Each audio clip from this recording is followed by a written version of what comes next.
আরে নাদেম, তোর এই অবস্থা কেন? আর তোর মুখে কি হয়েছে ভাই? ভাই ভাবিকে রাইকে অন্য মেয়ের সঙ্গে সম্পর্ক করেছিল, তাই ভাবি রাগ হইয়া ভাইয়ের মুখে গরম পানি মেরে দিছে। আরে বন্ধু, আমার এই অবস্থা আর তুই হাসতেছিস?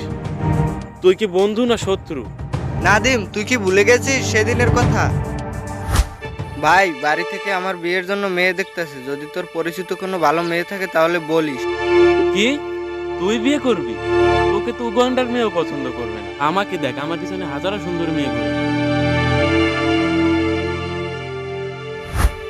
সেদিন তুই তোর শেয়ার নিয়ে অহংকার করেছিলি, হয়তো আজ এটাই তার ফল।